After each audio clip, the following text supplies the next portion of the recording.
I threw away 30 years of Christmas ornaments while my family celebrated without me across town. The boxes sat heavy in my hands as I carried them to the curb, each one labeled in my careful handwriting, Baby's First Christmas, 1987. Our New, Home, 1995.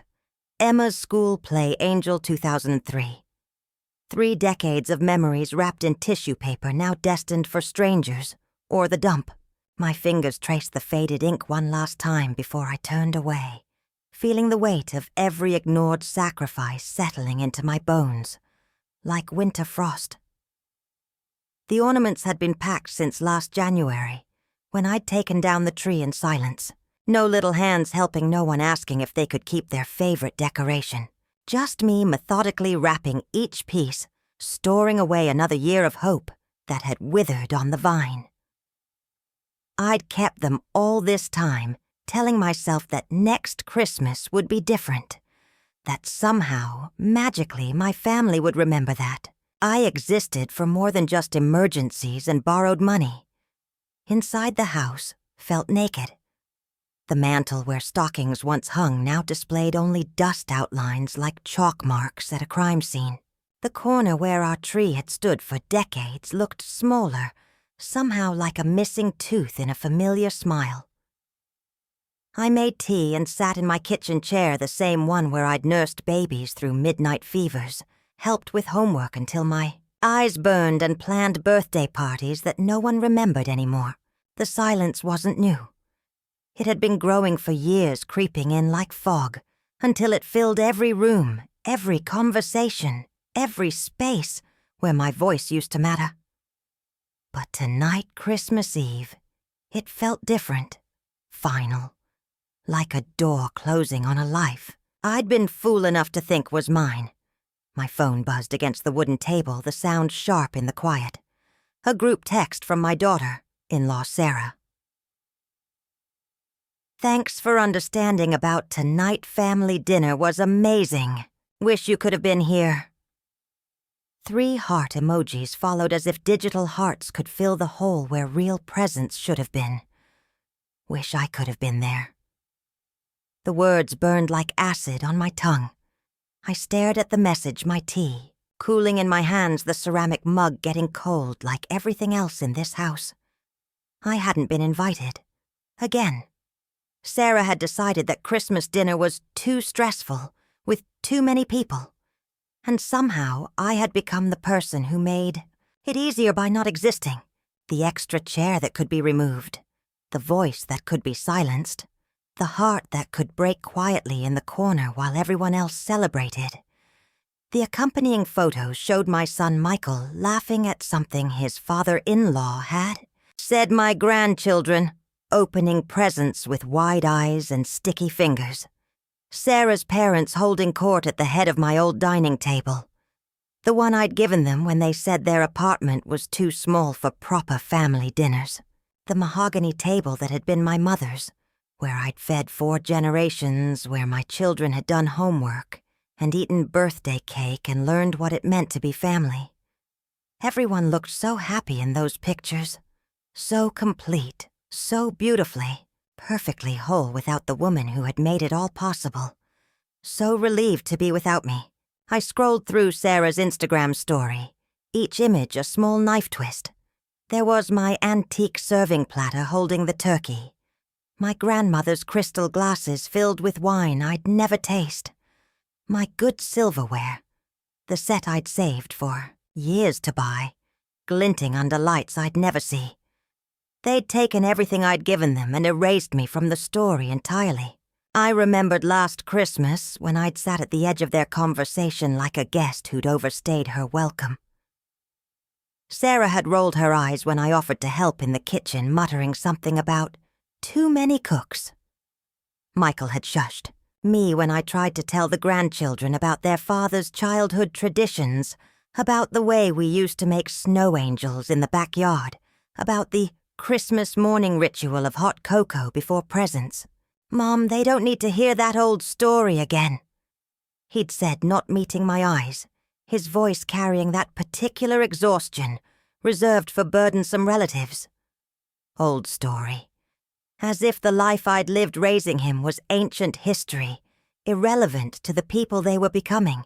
As if 30 years of love could be dismissed with a wave of his hand, filed away like outdated paperwork that cluttered up the present. The year before that had been worse. I'd brought homemade cookies. The same recipe I'd used since Michael. Was 5 the one he used to beg for every year standing on a chair beside me? In this very kitchen, flour in his hair and chocolate on his chin. Sarah had taken them with a tight smile and whispered something to her sister about too much sugar for the kids and boundary issues. Later, after I'd gone home early claiming a headache I didn't have, Michael had texted me that they were trying to teach the children healthier habits. I'd found my grandmother's tin in their garbage the next week when I came to water their plants while they were away. Still full, still perfect, still worthless. I scrolled through Sarah's photos one more time, each swipe making my chest tighter. There in the background of a family selfie, I could see the corner of my old china cabinet. The one I'd inherited from my mother, filled with dishes that had fed 3 generations of our family. Blue roses on white porcelain, each piece carefully chosen, lovingly collected over decades of birthdays and anniversaries. I'd given it to them when they bought their house, thinking it would keep the family connected, thinking my grandchildren would eat from the same plates that had nourished their father. Now it held Sarah's modern white dishes, dark and clean and soulless. My grandmother's blue roses had been packed away somewhere in their basement, gathering dust like everything else I'd ever offered them. They don't really match our aesthetic, Sarah had explained when I'd asked about them. As if love had an aesthetic, as if memory could be color-coordinated. The doorbell rang, cutting through my spiral of hurt like a lifeline. For one foolish moment, my heart jumped. Maybe they'd realized, maybe they'd felt the empty space where I should have been. Maybe they'd come for me after all. Maybe Christmas could still be Christmas. But it was just Mrs. Chen from next door, holding a plate of dumplings wrapped in a red cloth, her kind eyes taking in my pajamas and uncombed hair without judgment. I made too many, she said, though we both knew she hadn't. Li Chen never made too much of anything. Every dumpling was planned, every gesture intentional. Thought you might like some company. She didn't wait for an invitation, stepping inside, with the confidence of someone who understood loneliness from the inside out. We sat together in my empty living room, this woman who'd lost her husband 2 years ago, and me who'd lost her family while they were still breathing. She didn't ask why I was alone on Christmas Eve. She didn't need to. Pain recognizes pain, and we both wore ours like familiar coats. My daughter in Seattle called earlier, Mrs. Chen said quietly, settling into my old armchair with her tea. She's busy. New job, new boyfriend. Says she'll visit in the spring. She sipped her tea delicately, the way she did everything, with a precision that spoke of years of making small rituals matter when the big ones had abandoned her. I nodded, understanding flooding between us like a shared language. We were the invisible mothers, the ones who'd raised children who grew up and grew away, who loved us in theory but had no room for us in practice, who called on Mother's Day and sent flowers when we were in the hospital, who posted throwback photos on our birthdays with captions about how blessed they were to have us, but who somehow never had time for an actual conversation, an actual visit, an actual moment of genuine connection. You know what I realized? I said, surprising myself by speaking the truth out loud. I spent 30 years making myself smaller so they could feel bigger, quieter so they could be heard, less so they could be more. And now I've disappeared completely. Mrs. Chen handed me another dumpling, her weathered fingers gentle against mine. Maybe it's time to stop shrinking. The words hit me like a physical blow, not because they were cruel, but because they were true. I had been shrinking for years. decade by decade, disappointment by disappointment, until I'd become a ghost in my own life, haunting the edges of conversations I'd once led invisible in rooms I'd once filled with laughter. After she left, I walked through my house one more time, seeing it through new eyes. Room by room, I catalogued the evidence of my own erasure. The guest bedroom where no one stayed. The bed always made the towels always fresh, waiting for visitors who never came. The dining room where no one dined, that the table set for one. Most nights my voice echoing off walls that had once contained the chaos of family dinners and homework sessions and late-night heart-to-hearts. The kitchen where I cooked elaborate meals for one person, pretending it didn't break my heart to eat alone at a table meant for 6. The living room where I watched television shows no one else liked because there was no one else to consider. The bathroom where I'd hung towels embroidered with "World's Best Mom" and "Grandma's House." Gifts from children who'd forgotten they'd given them, reminders of relationships that existed more in memory than reality. In my bedroom, I opened the bottom drawer of my dresser, the one that stuck and required a specific angle to open properly. Buried beneath old sweaters I never wore anymore was a manila envelope I hadn't touched in 5 years. Inside the deed to the lake house, my husband had left me when he died. 2 acres of pine trees and wildflowers, a small cabin that needed work, a dock that stretched into water so clear you could see the minnows darting between the rocks. Robert had loved that place. We'd gone there for our honeymoon 35 years ago when it belonged to his uncle. Someday, he'd said, watching the sunset paint the water gold. When we're old and gray, we'll retire here. Just you and me and the loons. He'd bought it secretly 2 years before his heart attack, surprising me with the deed on our last anniversary together. For someday, he'd whispered, kissing my forehead in the way that always made me feel precious. "Sell it," Michael had said. When we read the will, his voice practical, in the way that cut through grief like a scalpel. "You don't need that responsibility. The upkeep alone will eat you alive." Sarah had nodded vigorously already, calculating the inheritance money that could go toward their kitchen renovation instead. But I'd kept it. Paid the taxes quietly, hired someone to check on it occasionally, drove up there once a year on Robert's birthday to sit on the dock and remember what it felt like to be loved completely. Something had whispered to me not to let it go, though I couldn't explain why. Now, holding the deed in my trembling hands, I knew it was my someday, and someday was today. The next morning, New Year's Day, I loaded my car with everything that mattered. Photo albums filled with pictures of children who'd grown into strangers. My mother's jewelry pieces that told the story of a woman who'd known her worth. Books I'd been meaning to read for years but never had time for, because I was too busy trying to be needed. Clothes that made me feel like myself, not like someone's. Convenient grandmother or reliable emergency contact. I left furniture for the estate sale company, left a forwarding address with the post office for the bills and Christmas cards that would inevitably come. I left a note for Michael on the kitchen counter next to the keys to a house that had never really felt like home. Gone to find myself. Love, Mom. The drive took 4 hours through snow-covered mountains and sleeping towns. I stopped once for gas and coffee sitting in my warm car, watching strangers hurry past with purpose and places to be. No one knew me here. No one expected anything from me. The anonymity felt like freedom. The lake house smelled like pine and possibility when I pushed open the door. Dust motes danced in winter sunlight that streamed through. Windows I'd forgotten existed, and the silence here was different. Not empty, but expectant, waiting for me to fill it with something real, something mine, something that belonged to the woman I'd been before I became everyone else's afterthought. I spent the first week just breathing, walking the frozen shoreline in boots that left the first tracks in fresh snow.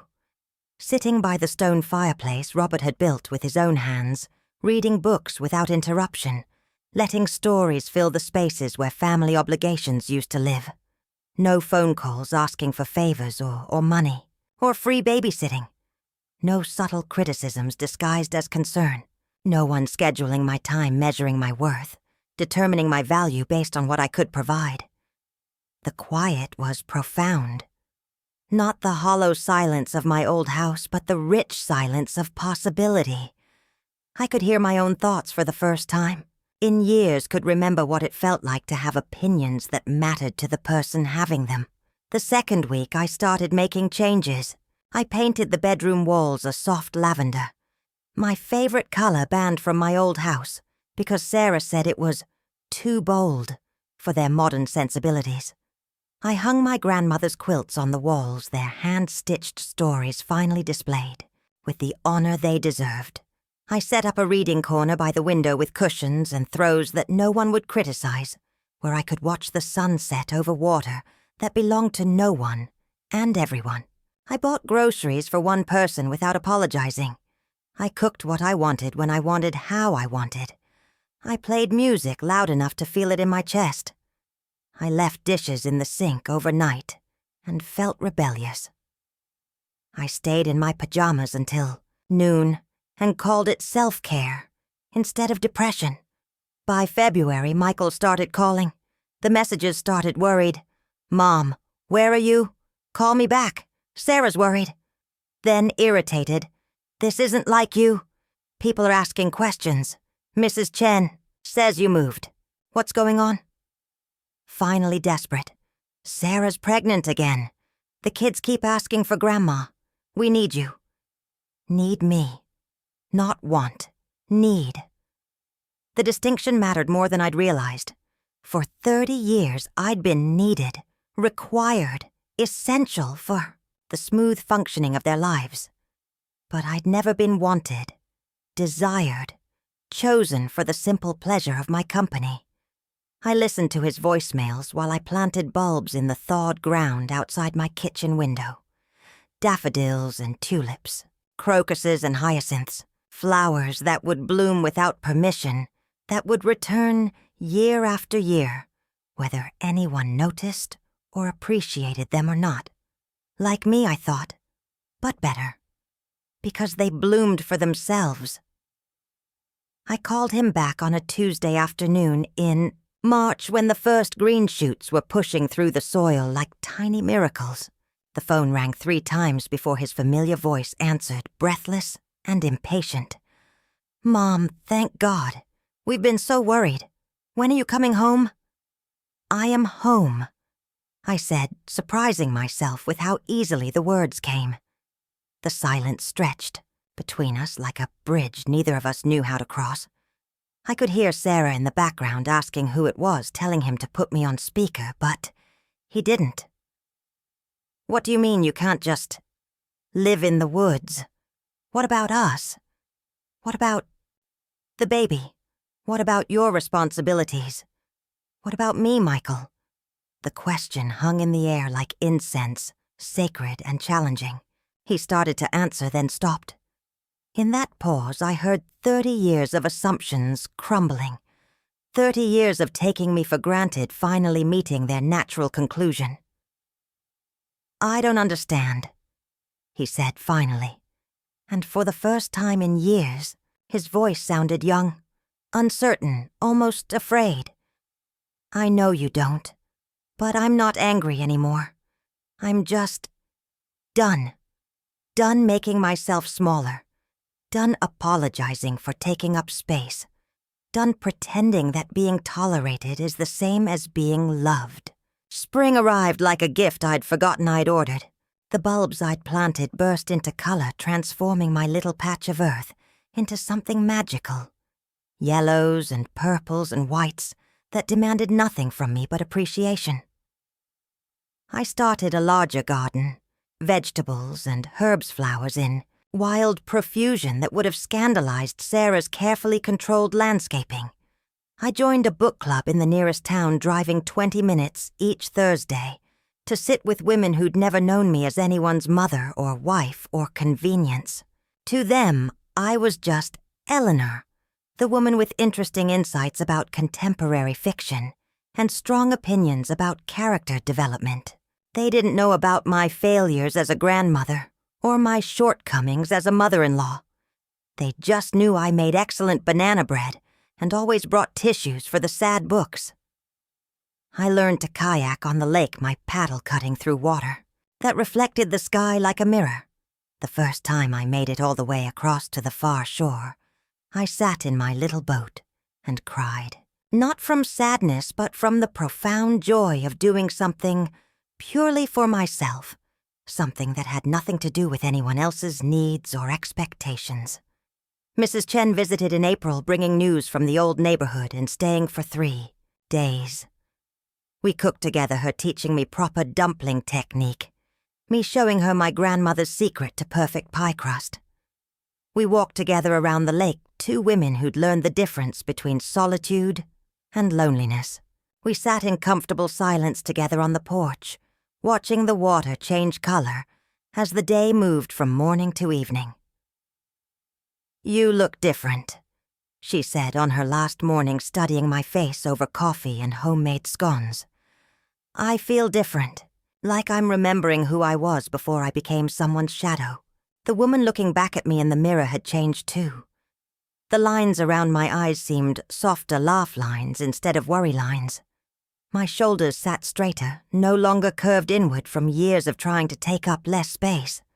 My hair had grown longer, and I'd stopped dyeing it the brown that Sarah said looked more youthful. Silver threads caught the light like wisdom made visible. In May, Michael came alone. He stood awkwardly in my living room, looking around at the life I'd built without his permission or approval. His eyes took in the bright quilts, the books scattered everywhere, the evidence of a woman who'd finally stopped asking anyone else what she was allowed to want. "It's nice," he said, and I could tell he meant it. "Peaceful." We sat on the porch and watched the lake father and son dynamics replaced by something more fragile and honest.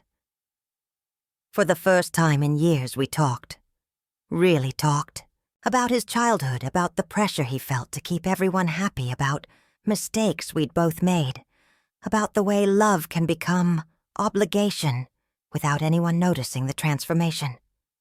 "I took you for granted," he said finally, the words coming out rushed like he'd been practicing them. "Sarah, she has strong opinions about things, about boundaries and family dynamics, and it was easier to go along than to..." "I'm sorry, Mom. I'm really sorry." I looked at my grown son, this man I'd raised to be kind and thoughtful, and saw how far he'd drifted from his own true north. Marriage had changed him, or maybe just revealed parts of him I'd chosen not to see. The boy who used to bring me dandelions and call them flowers was still there somewhere, buried under layers of compromise and conflict avoidance. "I forgive you," I said, meaning it completely. "But I won't go back to being invisible."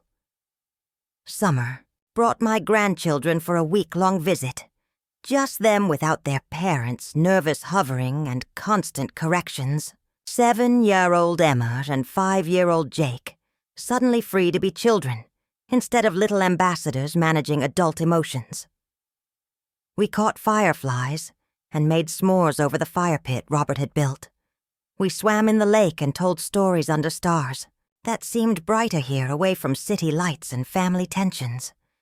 They helped me tend my garden, their small hands careful with seedlings, their faces bright with the simple joy of being useful, of being trusted with something that mattered. "Grandma, why didn't you live here before?" Emma asked as we picked berries for pie, her fingers stained purple and her hair escaping its ponytail. "Because I forgot I could." I told her, and she nodded as if that made perfect sense. They built fairy houses in the garden and left them notes written in crayon. They learned to skip stones and identify bird calls and the difference between pine and oak trees. They slept in sleeping bags on the porch and woke up believing in magic again. When Michael came to collect them, I saw something in his eyes I hadn't seen in years. Respect. Maybe even a little awe. His children were different, here, and he could see it. They were braver, more curious, more themselves.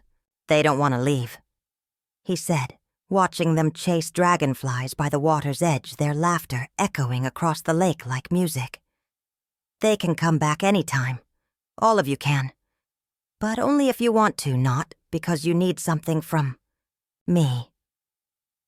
The distinction landed between us like a bridge he'd have to choose to cross. Sarah came in September, heavy with pregnancy, and softer somehow. The sharp edges that had defined our relationship seemed blurred by hormones, and perhaps by time. She walked through my garden, touching the late-blooming roses, breathing in the scent of rosemary and sage that I'd planted because I loved the way it smelled, not because anyone had requested it. "I owe you an apology," she said as we sat shelling, peas on the porch, our hands working in rhythm, while the lake lapped gently at the shore. "I was threatened by how much the kids loved you, how much Michael loved you. I thought love was finite, that there wasn't enough to go around." I handed her a bowl of perfect green peas, each one a small miracle of sweetness. "Love grows when you tend it properly. It's only finite when you try to control it." We worked, in comfortable silence, this woman who had been my adversary, and might perhaps become my friend.